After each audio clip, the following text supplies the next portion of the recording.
Halo para insomnias, gimana kabarnya? Terima kasih sudah klik video ini. Selamat datang di Tinia TV.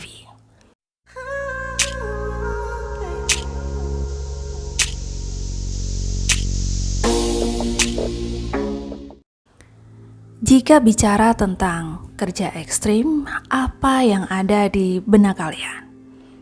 Apakah lebih ekstrim dari yang mereka lakukan? Orang-orang ini mendaki tebing kapur yang licin dengan resiko terjatuh hingga 100 kaki dari puncak tebing, sampai menghantam ujung karang yang sangat tajam. Benda inilah yang sedang mereka cari.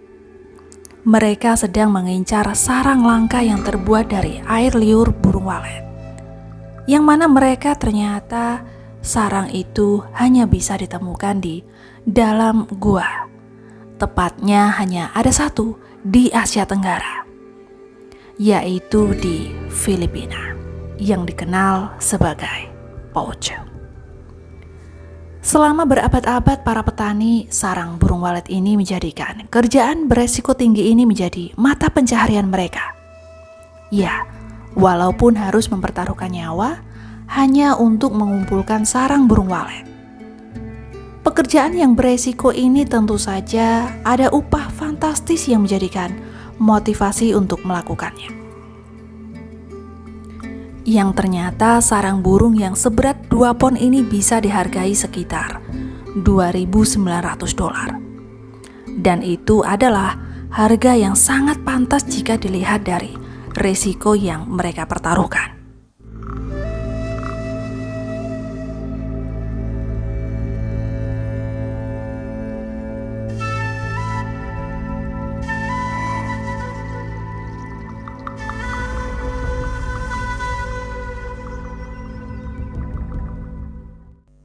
Permintaan pasar yang besar akan sarang walet ini, namun pasokan yang minim membuat para pemburu mengambil resiko tinggi. Sarang burung langka yang berharga fantastis ini biasa digunakan untuk membuat sup yang diyakini penduduk setempat memiliki khasiat besar untuk kesehatan, stamina, serta awet muda.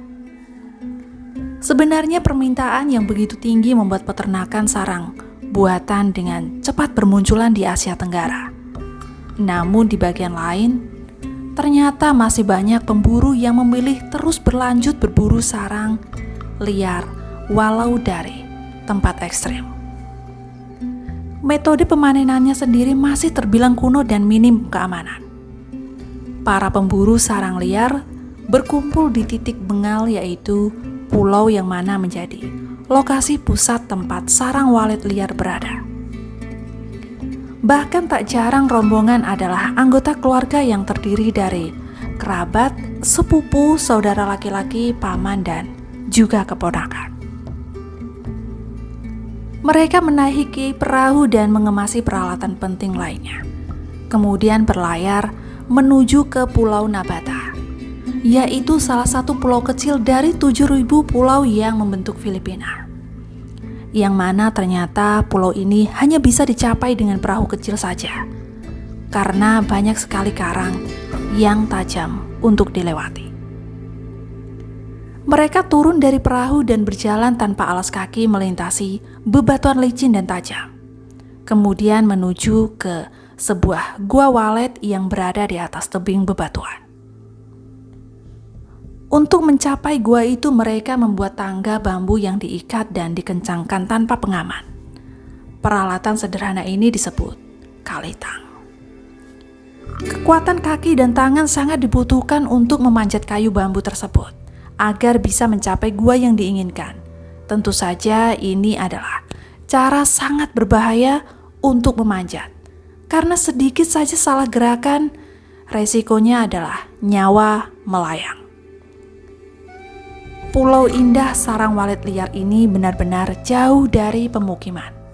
Jadi jika saja ada kejadian darurat, maka tidak ada cara untuk mendapatkan bantuan dengan cepat.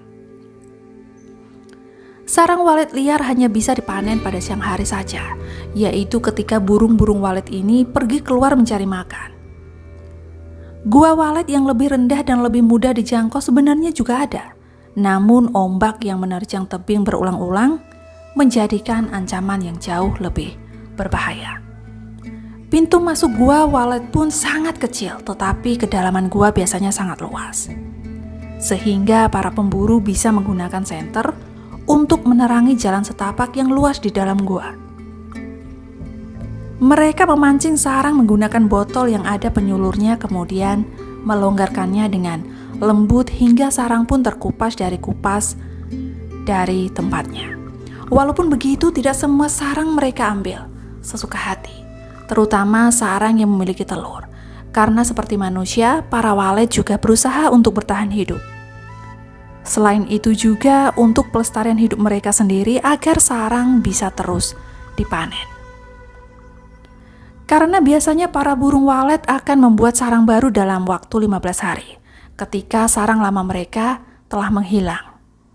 Sarang burung walet sendiri hanya dipanen dari bulan Desember hingga April dan para pemburu biasanya dapat menemukan sarang sebanyak 2.500 sampai 5 bulan.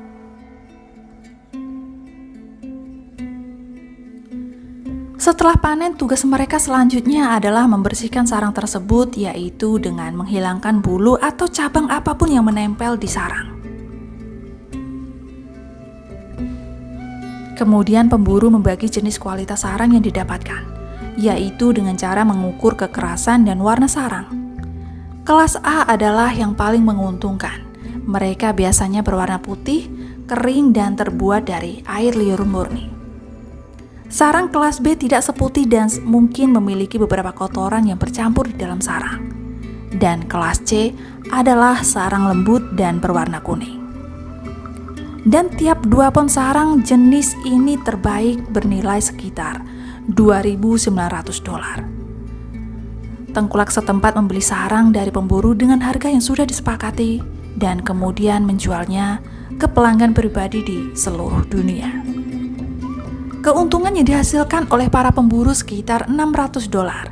Dan setelah musim panas selesai, uang tersebut dianggap cukup untuk memenuhi kebutuhan mereka sehari-hari sampai panen berikutnya tiba. Sarang berharga mahal ini terbuat dari air liur burung walet yang mengeras.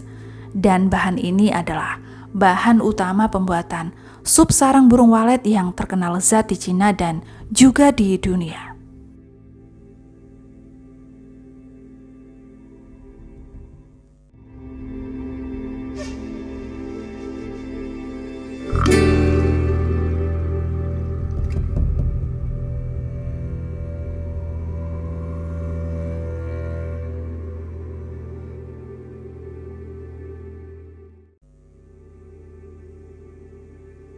Semangkuk sup sarang burung walet dapat menelan biaya sebanyak $100.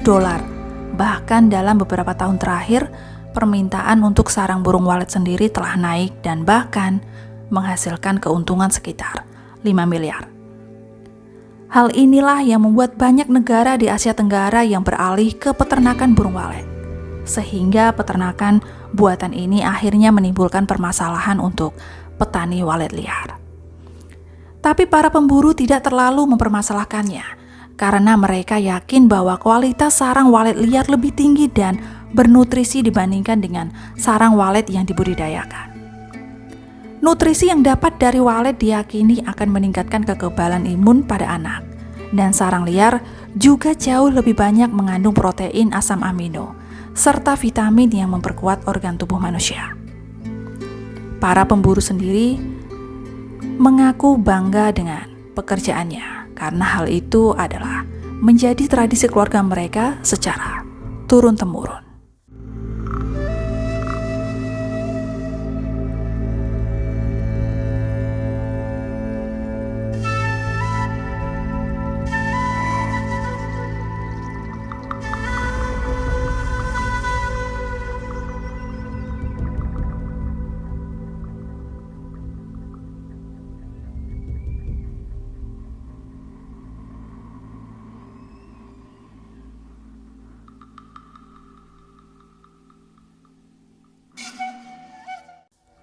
Saya Tini, mohon pamit.